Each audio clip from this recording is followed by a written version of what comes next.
Leopoldo Moró es uno de los hombres con mayor trayectoria en la política argentina de los últimos 50 años. Comenzó militando en su adolescencia y fue diputado nacional con el retorno de la democracia en 1983. Fue hombre de confianza del presidente Raúl Alfonsín, presidió la Cámara de Diputados y también ocupó el cargo de senador nacional. Hoy, en un programa especial, presentaremos un interesante diálogo entre la doctora Alessandra Minichelli y este histórico dirigente radical sobre su larga e intensa trayectoria y sobre la actualidad política y social en la Argentina. Bienvenidos a 40 Minutos.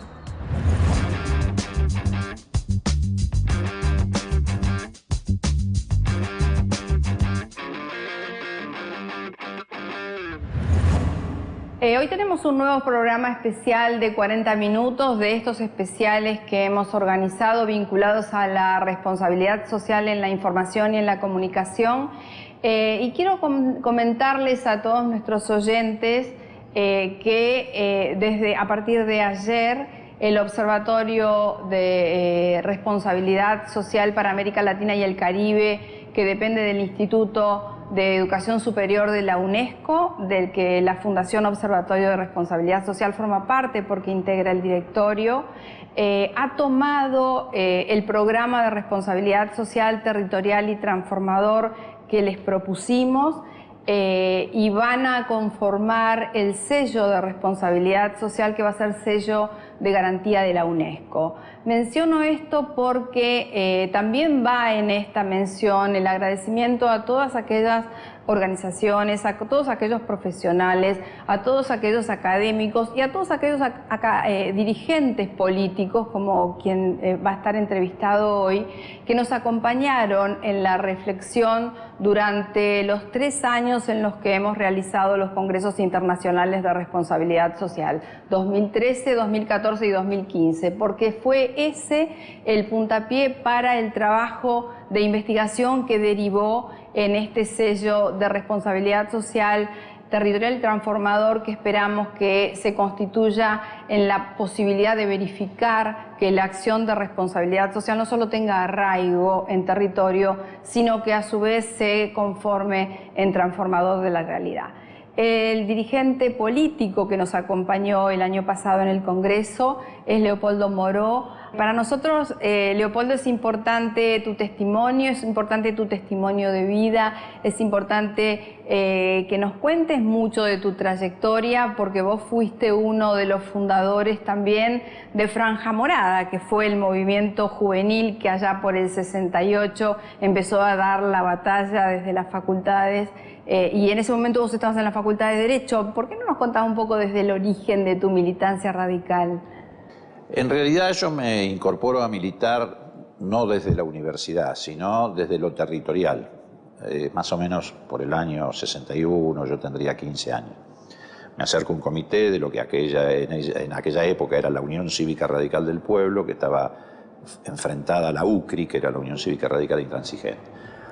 Que después fue el MID, el desarrollismo. Pasó a ser el MID. Movimiento de Integración y Desarrollo. Sí, después se subdividió, digamos, y fue por un lado el MID y por el otro lado el Partido Intransigente. El PI, claro. Que encabezaba a Oscar Allende, Allende, que fue el primer gobernador de Buenos Aires del frondicismo. Bien. El año 61 fue un año muy conflictivo, porque Frondizi designa ministro de Economía a Álvaro Alzogaray. Y abandona definitivamente las políticas del desarrollismo y se abraza a la receta clásicamente neoliberal. Esa conflictividad se trasladó muy rápidamente al campo social y particularmente hacia el campo sindical, que además estaba hegemonizado prácticamente, aunque no tanto, por las 62 organizaciones peronistas, la resistencia, porque el peronismo estaba en la proscripto. Proscripto. Por eso ganó Frondizi. Claro. Tanto es así que a mí una de las primeras luchas que me impactó fue precisamente una lucha sindical que fue muy emblemática de la llamada resistencia peronista, que fue la toma del frigorífico Lisandro de la Torre en el año 58. Un dirigente obrero que se llamaba Sebastián Borro encabezó una toma del frigorífico que duró un par de semanas y fue reprimida por el ejército. El ejército, ni siquiera la fuerza de seguridad. Un tanque tiró la puerta del frigorífico para desalojarlo. Bueno, el año 61, como te decía, fue un año muy conflictivo. Allí se puso en marcha lo que terminó siendo el desguace de los ferrocarriles argentinos, porque Alzogaray designó de ministro de Transporte a un ingeniero Acevedo que aplicó lo que se llamaba el Plan Larkin, que era un plan de reducción de kilómetros de vías ferroviarias. Se cerraron muchísimos ramales. Eso generó una reacción, una resistencia muy fuerte de los gremios ferroviarios, con una huelga inédita, porque duró 45 días el paro. Yo no recuerdo en la historia argentina un paro de 45 días consecutivos. El gremio ferroviario, o los gremios ferroviarios, porque los ferroviarios tienen distintos gremios, Unión Ferroviaria, La Fraternidad, Señalero, era muy plural. Era un gremio, por ejemplo, el caso de la Unión Ferroviaria, el secretario general era un dirigente radical. La Fraternidad, el presidente del gremio de la Fraternidad, que son los maquinistas, era un socialista. El secretario adjunto del gremio de la Unión Ferroviaria era un peronista hasta el día de hoy muy conocido que se llama Lorenzo Pepe. Bueno, generó una resistencia muy grande. Nosotros participamos muy activamente en el apoyo a esa movilización de los ferroviarios. Les aplicaron el plan Conintes, particularmente a los maquinistas o los motorman. Los internaban en guarniciones militares, los pelaban, los obligaban a manejar fue durísimo. Los trenes. Fue bueno, ahí caí preso por primera vez, tenía 15 años. O sea, militancia activa la tuya, desde muy joven. Sí, en una manifestación que hicimos de apoyo a la huelga ferroviaria cerca del edificio de la CGT en la calle Sopardo. Bueno, fueron años de mucho aprendizaje. Había una inestabilidad institucional crónica, hasta que se producen las elecciones del 63 que gana Ilia. Ahí se inicia un periodo que fue muy breve. El gobierno de Ilia duró 2 años y medio, fue tumbado por un golpe militar el 28 de junio del 66, y ahí se me abre, no solamente a mí, sino a toda nuestra generación, se abre una nueva etapa.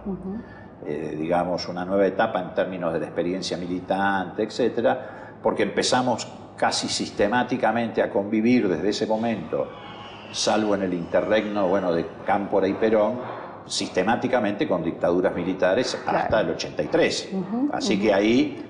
Casi nada de actividad política. No, todo lo contrario. Ahí tuvimos una actividad política muy intensa, pero de otra naturaleza, con otras características, siempre sometida, a la persecución, sí, como clandestina, si se quiere. Semi-clandestina, clandestina, signada por distintos niveles de violencia política o institucional, que fue increyendo hasta llegar a los horrores del golpe de Estado, de lo que ocurrió con posterioridad al golpe de Estado del 76. Y ahí sí me comprometí más con la militancia universitaria. Nosotros en el año 68 estaban todas las fuerzas políticas proscriptas, los locales de los partidos habían sido cerrados por la dictadura de Onganía, se prohibía la actividad estudiantil, en fin. En el año 68 se producen 2 hechos muy importantes, por lo menos desde el punto de vista nuestro. Uno es la creación de la CGT de los Argentinos, que conducía Raimundo Ongaro, acá en Buenos Aires, y en Córdoba Agustín Tosco, que es un espacio político sindical que se planta muy firme frente a la dictadura militar y se diferencia de lo que se llamaban los dirigentes gremiales colaboracionistas de la dictadura. Ese fue un hecho muy importante, porque en la CGT de los Argentinos se nuclearon todas las fuerzas de la oposición, absolutamente todas las fuerzas de oposición. Y en paralelo nosotros creamos una organización política que se llamaba la Junta Coordinadora Nacional de la Juventud Radical. Bueno, a mí me tocó... Concomitante con la creación también del movimiento estudiantil que fue... Claro, exacto, porque una de las primeras decisiones que tomamos fue crear ramas o frentes de trabajo. Uno de los frentes de trabajo que creamos fue el Frente Universitario, al que lo denominamos Franja Morada. Y ahí nace la Franja Morada en las universidades nacionales. También creamos un frente gremial, frente barrial, etc. Bueno, a partir de ese momento se nos multiplicaron las responsabilidades de trabajo, recorríamos el país, bueno, y después íbamos viviendo los altibajos de esa actividad, digamos, con todas las dificultades que implicaba la represión, la persecución, etcétera. Sí, aparte de la imposibilidad concreta de no poder resolver nada tampoco, ¿no? Frente a lo que estaba pasando en la realidad, ¿no? Claro. Problemáticas concretas, no poder atenderlas o no poder canalizarlas o... No, básicamente de lo que se trataba era de reunir masa crítica para confrontar con la dictadura. Ya salió Fonres RS, revista mensual dedicada a la responsabilidad social empresaria. En este número, entrevista a Eduardo Brandolín, secretario regional del sindicato Luz y Fuerza. Reivindica el rol de este sector, presente y futuro en la lucha por los derechos de los trabajadores. Con la editorial de la doctora Alessandra Minichelli, el sindicato y su participación en el cumplimiento de los objetivos de desarrollo sostenible.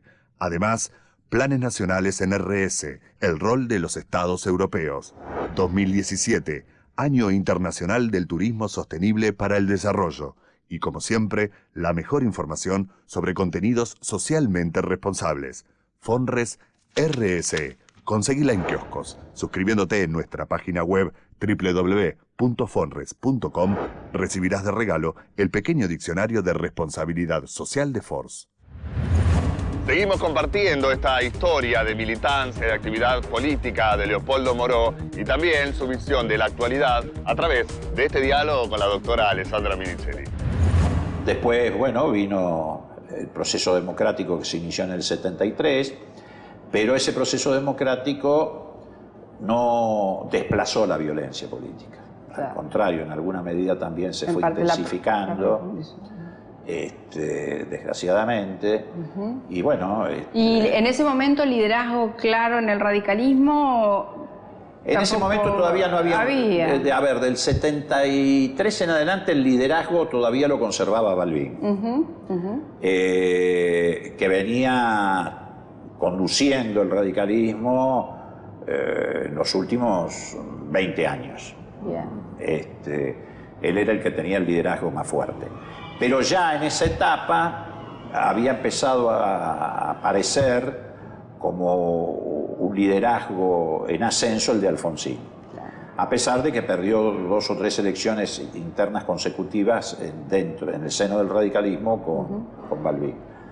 Y además irrumpió una generación, la nuestra, digamos, que le empezó a dar un contenido diferente al radicalismo, en términos conceptuales y también en términos metodológicos. Se abandonó de alguna manera la estructura puramente electoral y se empezó a llevar adelante una política de penetración, de desarrollo, como te decía, en distintos frentes de trabajo.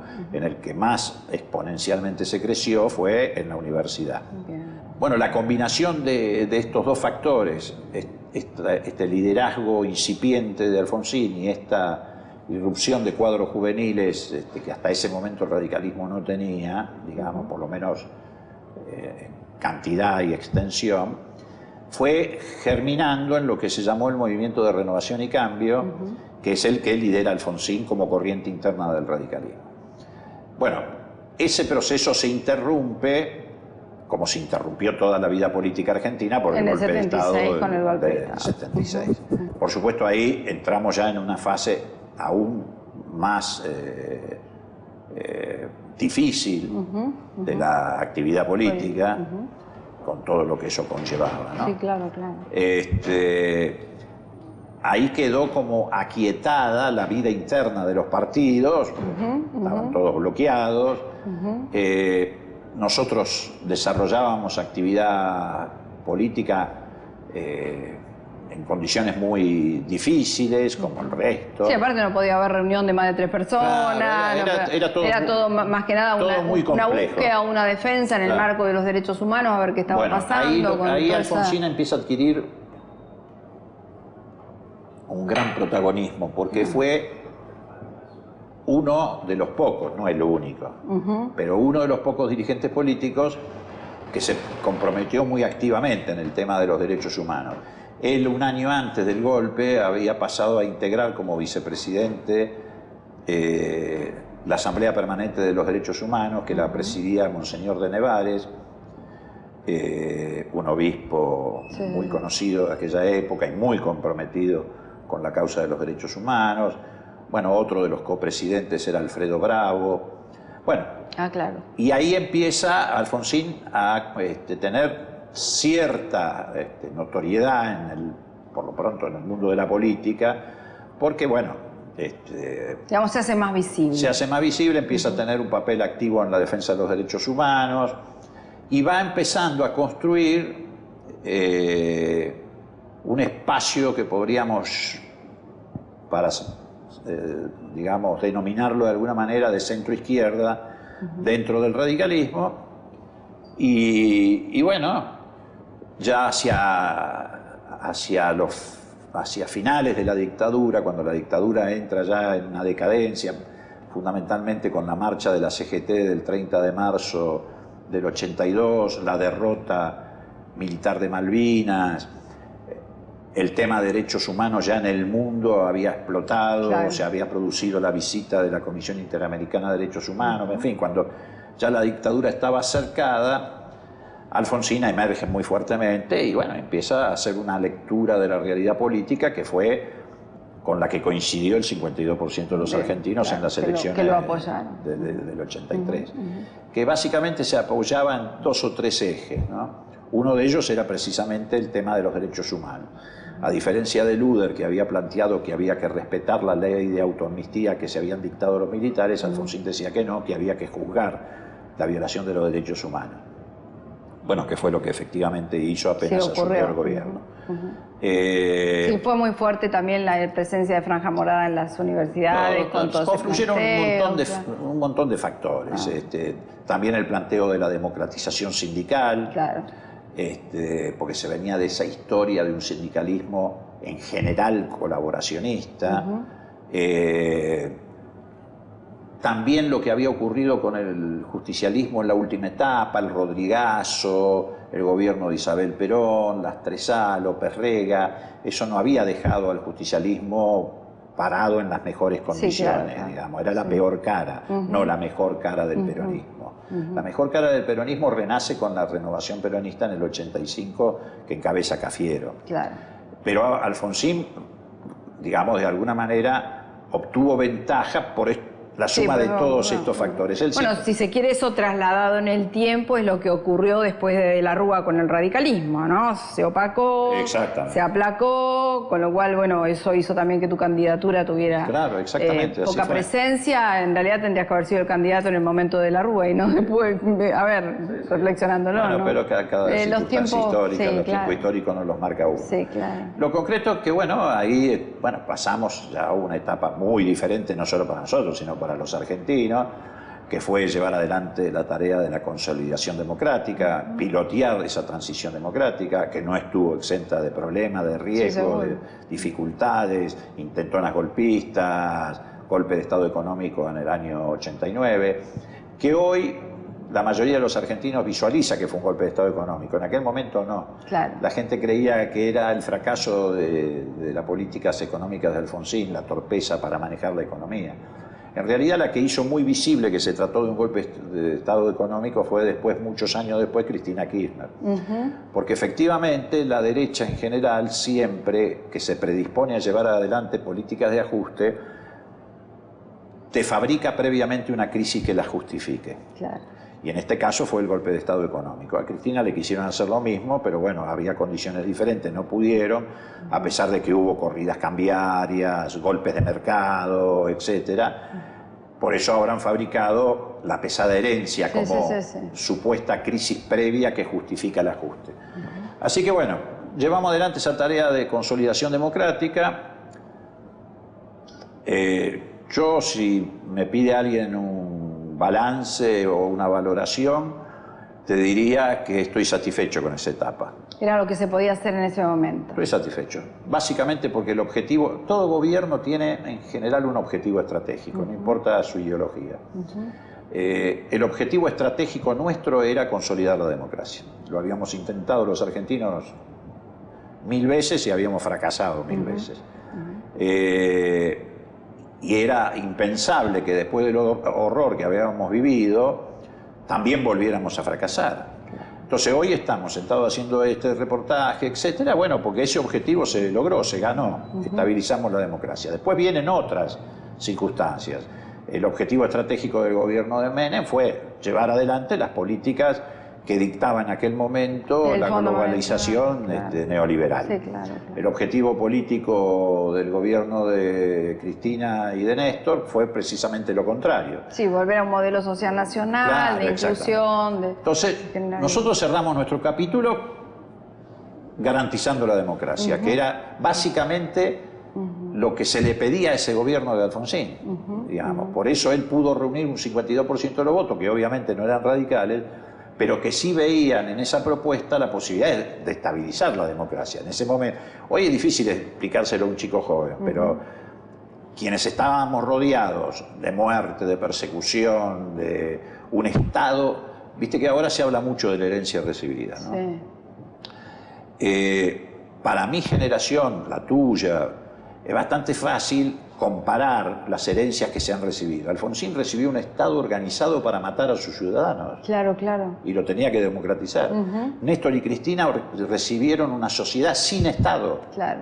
Lo tuvieron que reconstruir. Claro. Entonces, bueno, esas son herencias. Fueron dos hitos importantes del pensamiento nacional, si se quiere, Alfonsín y Kirchner, Néstor Kirchner. Por eso nosotros hacemos esa síntesis y decimos siempre que la consigna de democracia para siempre que tuvo Alfonsín en su cabeza se articula con la consigna de patria para todos que llevaron adelante Néstor y Cristina, porque son de la experiencia de los 33 años de democracia, las dos que se pusieron del lado de los intereses del pueblo. Claro. En el momento en que Alfonsín toma el poder, la antinomia era democracia o corporaciones. En el momento que Néstor y Cristina asumen esa responsabilidad, es donde de alguna manera reaparece el concepto de patria o colonia. Entonces, pero siempre que se retira la democracia, renacen las corporaciones. Bueno, esto es así de claro. Por supuesto, el campo de batalla lo disputa la democracia con las corporaciones o viceversa. Bueno, fue lo que pasó en la década del 90, pasó mucho tiempo antes también en la historia argentina en diversas oportunidades. Sí. Y yo creo que ahora estamos también frente al mismo dilema. A un momento como este, que hemos retornado a un conservadurismo como el del 30, hay quienes lo dicen. Sí. No, yo creo que es pre-irigoyenista. Este proyecto que se estaba llevando adelante es pre-irigoyenista y también pre-peronista. Claro. Sí, lo cual es gravísimo, es un retroceso histórico gravísimo. Es un retroceso enorme. Además, estamos volviendo a vivir circunstancias muy difíciles, incluso en lo institucional, que eso a mí me preocupa mucho, porque quienes decían que venían a defender la República han llevado adelante una política, más allá del ajuste, o no, porque todo tiene que ver con todo, pero están llevando adelante una política de criminalización. Claro. En primer lugar, del adversario político. Sí. Quieren dividir el campo entre la moral y la corrupción, el bien y el mal, adjudicándose para ellos precisamente el rol de los moralistas y de los que trabajan para el bien. Es que lo que pasa también es que al tener a los medios de comunicación masivos monopólicos de su lado, lo que están construyendo falsamente es una especie de nueva moral pública.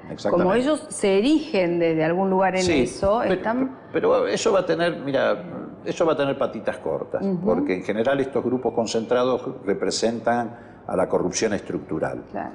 Y más temprano que tarde eso se pone en evidencia. Eso emerge, claro. Eso emerge más temprano que tarde. Pero mientras tanto, en el camino vivimos un momento muy difícil, porque cuando vos criminalizás a tu adversario político, la democracia se debilita muchísimo, porque ya no estás en el libre juego de oficialismo-oposición, o qué idea es mejor que otra idea, o qué gestión de gobierno es mejor que otra gestión. Entras en un terreno de estigmatización que además desata las peores fuerzas de la represión, del revanchismo. Sí, se pierde el Estado de Derecho y en realidad permite también que se abra la posibilidad de un Estado policial, que me parece que es un riesgo muy terrible en el que estamos, ¿no? Concretamente es un riesgo que tenemos muy cercano en el horizonte, porque además la criminalización se extiende a otros campos. Criminalizás a los inmigrantes, criminalizás a los jóvenes, criminalizás la pobreza, criminalizás las protestas sociales. Sí, es instalar el prejuicio al otro desde cualquier lugar.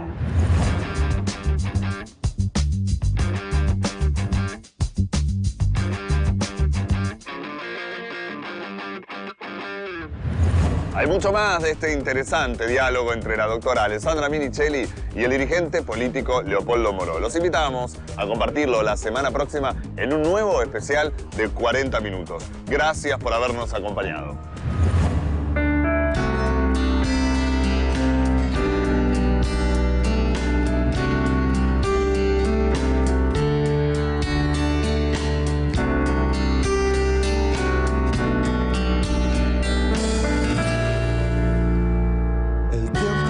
Y nos fuimos conociendo, amabas y sufrías.